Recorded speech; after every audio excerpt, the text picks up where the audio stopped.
ములుగు జిల్లా కేంద్రంలో నూతన గ్రంథాలయ భవనాన్ని తెలంగాణ రాష్ట్ర పంచాయతీరాజ్ శాఖ మంత్రి సీతక్క ప్రారంభించారు. సుమారుగా 50 లక్షల రూపాయల నిధులతో గ్రంథాలయ భవనాన్ని నిర్మించినట్లు గ్రంథాలయ చైర్మన్ బానోతు రవిచంద్ర అన్నారు.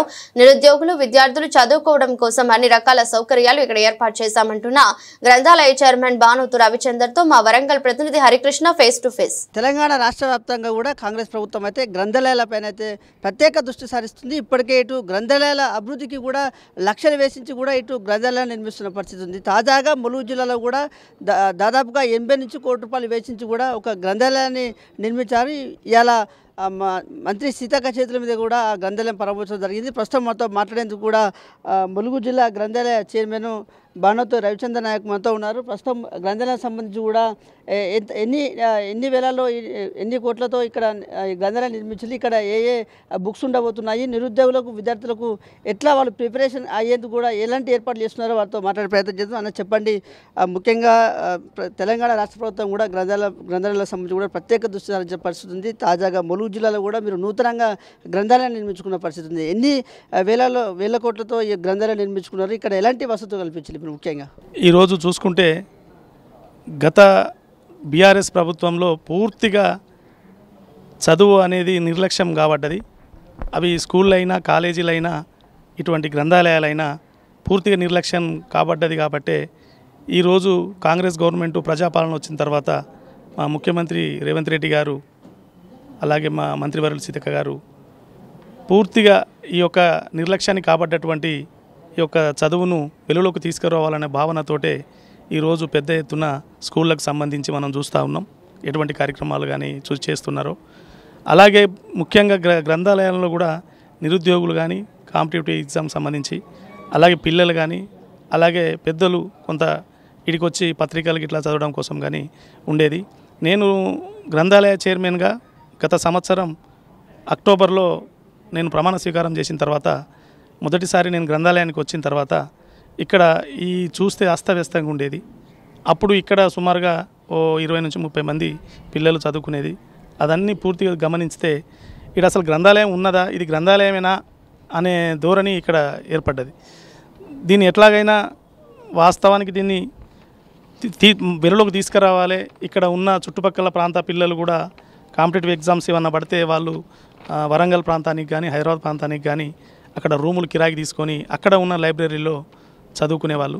దానివల్ల వాళ్ళకు ఆర్థికంగా ఇబ్బంది ఎదురయ్యేది.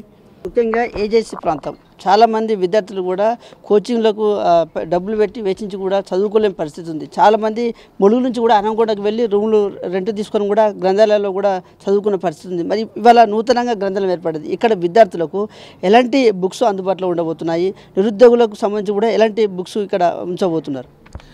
సుమారుగా ఇప్పుడు నేను గ్రంథాలయ చైర్మన్ ఏర్పడి ఇంకా సంవత్సరం కాలేదు, కానీ ఈ టైంలోనే సుమారుగా 1,27,000 రూపాయలు వివిధ రకాల బుక్స్ ఏదైతే కాంపిటేటివ్ ఎగ్జామ్స్ కానీ వాళ్ళకి సంబంధించి ఏదైతే అవసరం పడుతుందో ఆ గ్రూప్స్కి ప్రిపేర్ అయ్యేటోళ్ళు కానీ, ఇంకా దేనికైనా డిఎస్సికి సంబంధించి కానీ, ఇంకా వాళ్ళకి ఇక్కడ ఎవరైతే చదువుకుంటారో వాళ్ళు ఏదైతే అడిగితే అది ఒక 24 గంటలు 48 గంటలు దాటకుండానే వారికి ఆ బుక్స్ అందియడం జరుగుతుంది. ఇంకా ఏదొచ్చినా కానీ ఎక్కడ సమస్య వచ్చినా కూడా వాళ్ళు కోరుకునేది ఏంది, వాళ్ళకి ఏదైతే మెటీరియల్ కావాలో ఆ మెటీరియల్ ఒకటి అందియడంలో మనం అలసత్వం అనేది 1% కూడా మనం చేయొద్దనేది మాకు సంబంధించిన సిబ్బందికి మేము ఇన్స్ట్రక్షన్స్ చేయడం జరిగింది. తద్వారా వాళ్ళకైతే ఈరోజు మెరుగ్గానే అందుతుందని చెప్పి వాళ్ళు కూడా సంతోషంగా ఇక్కడికి వచ్చి చదువుకుంటున్నారు. ముఖ్యంగా ఇటు చాలా నిరుద్యోగులు ఉంటారు, అందులో గర్ల్స్ ఉంటారు, బాయ్స్ ఉంటారు. ప్రత్యేకంగా వీళ్ళకి ఎలాంటి ఏమైనా ఏర్పాట్లు చేశారా? గర్ల్స్కి సపరేట్, బాయ్స్కి సపరేట్ ఏర్పాట్లు చేశారా? చేస్తే ఎలాంటి ఏర్పాట్లు చేశారు? మేము వచ్చినప్పుడు ఇక్కడ వాస్తవానికి చాలా బాధాకరమైన విషయం ఏంటంటే టాయిలెట్స్ లేవు, వాటర్ ఫెసిలిటీ లేదు. దాని ద్వారా మేము చాలా బాధ అనిపించేది. ఎందుకంటే ఇక్కడికి ఆడపిల్లలు చదువుకోవడానికి వస్తారు. బాయ్స్కు సంబంధించి నేను గమనిస్తే ఇక్కడ పక్కపొంటి అంతా చెత్త చెదారం పక్కపొంటి వాళ్ళు ఏదో నిల్చొని మూత్ర విసర్జన చేసేది. కానీ అమ్మాయిల పరిస్థితి దయనీయంగా ఉండేది. అరే వీళ్ళు ఎటు మరి ఏంది చదువుకోవడానికి వస్తారు, గంటల తరబడి కూర్చుంటారు, మరి వీళ్ళు ఏమన్నా కాలకృత్యాలు తీసుకోవాలంటే ఎటు పోవాలి వీళ్ళు అనేది బాధ అనిపించింది.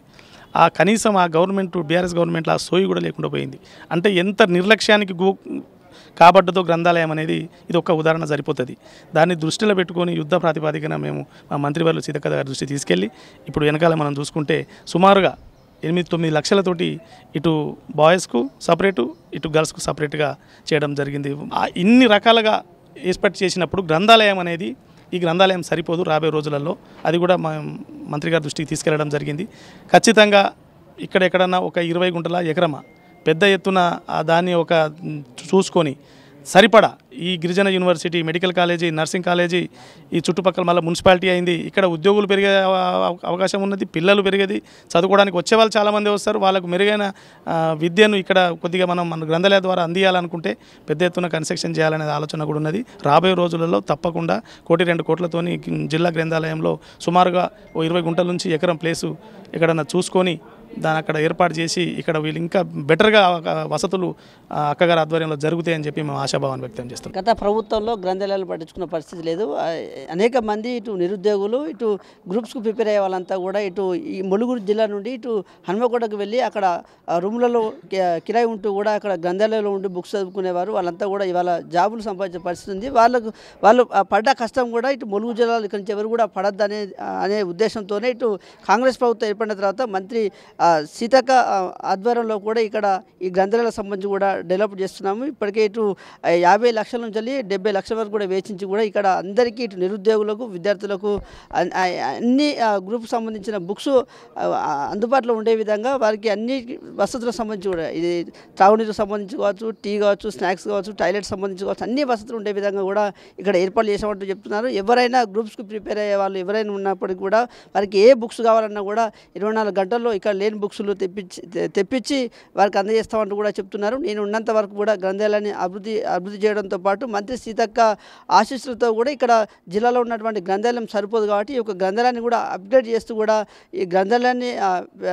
చేస్తూ కూడా రానున్న రోజుల్లో కూడా ఈ గ్రంథాలయాన్ని మరింతగా కృషి చేసే విధంగా చేస్తామంటూ చెప్తున్నారు. అయితే నిరుద్యోగులకు మాత్రం ఇటు అన్ని బుక్స్ అందుబాటులో ఉండే విధంగా అయితే నేను కృషి చేస్తానంటూ కూడా గ్రంథాలయ చైర్మన్ చెప్తున్న పరిస్థితి అయితే ములుగు జిల్లాలో ఉందని చెప్పవచ్చు. Journalist Sudheer Krishna, S6 news, Mulugu జిల్లా నుండి.